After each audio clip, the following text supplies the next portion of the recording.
कैसे मुमकिन है? मैं अल्लाह का बंदा हूँ।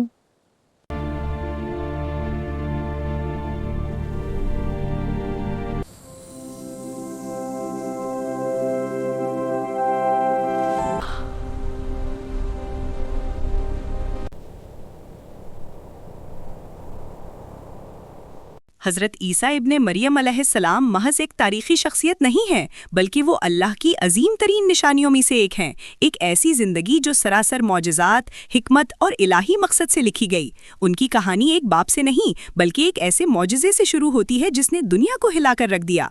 अल्लाह ताला ने मरियम को चुना, ऐसी औरत जिसकी पाकीज़गी और इबादत की मिसाल नहीं मिलती। किसी इंसानी मुदाखलत के बगैर सिर्फ कुन के हुक्म से वो हामिला हुई।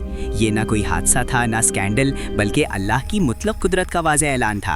जिस तरह आदम को न माँ के बगैर पैदा किया गया, इसी तरह ईसा को बगैर बाप के पैदा किया गया। खुद ये मौजज़ा ही पैगाम था।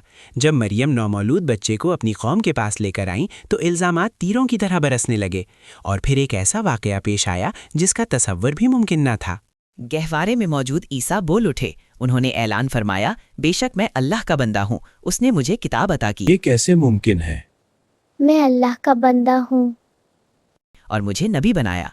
इसी लम्हे अल्लाह ने इल्ज़ाम लगाने वालों को खामोश कर दिया और एक ऐसे नबी की आमद का ऐलान किया जिसकी ज़िंदगी बादशाहों, उलमा और झूठे अकायद को चैलेंज करने वाली थी। जैसे जैसे हज़रत ईसा बड़े हुए, अल्लाह ने उन्हें ऐसे मौजिज़ात अता किए जो कोई इंसान अपनी ताकत से नहीं कर सकता, मगर सब अल्लाह के हुक्म से। वो मादरजाद अंधों को शिफा देते, कोढ़ के मरीजों को ठीक करते जिन्हें मुआशरा छोड़ चुका था, और हत्ता के मुर्दों को जिंदा कर देते, ताकत दिखाने के लिए नहीं बल्कि ईमान को जिंदा करने के लिए। उन्होंने मिट्टी से परिंदा बनाया, उसमें फूंक मारी और वो जिंदा हो गया। ये याद दहानी कि जिंदगी सिर्फ अल्लाह के हाथ में है।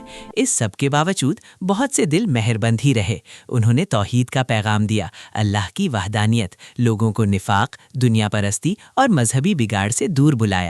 वो सादा जिंदगी गुजारते, कम खाते, कम सोते और दुनिया को याद दिलाते कि ये जिंदगी आर्जी है जबकि आखिरत दायमी है।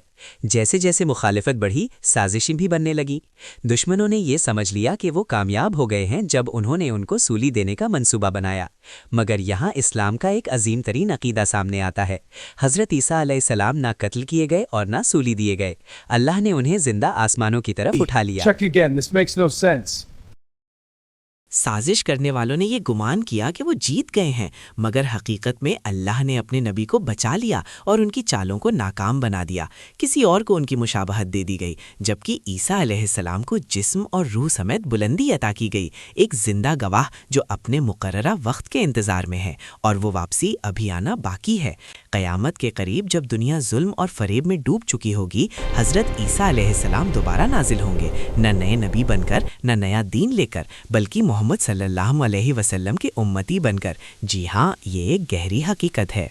वो मुसलमानों के इमाम के पीछे नमाज अदा करेंगे, सलीब तोड़ेंगे, गलत अकायद की इस्लाह करेंगे, दज्जाल को कत्ल करेंगे और अदल कायम करेंगे।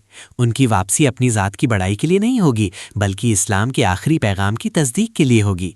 वो एक आदिल हुक्मरान की हैसियत से ज़िंदगी गुजारेंगे, अमन कायम करेंगे और फिर अल्लाह के एक बंदे की तरह वफ़ात पाएंगे। उनकी ज़िंदगी एक मौजज़े से शुरू हुई, उनका मिशन मौजज़ात से भरा हुआ था, और उनकी वापसी तमाम इंसानियत के लिए एक अजीम मौजज़ा होगी।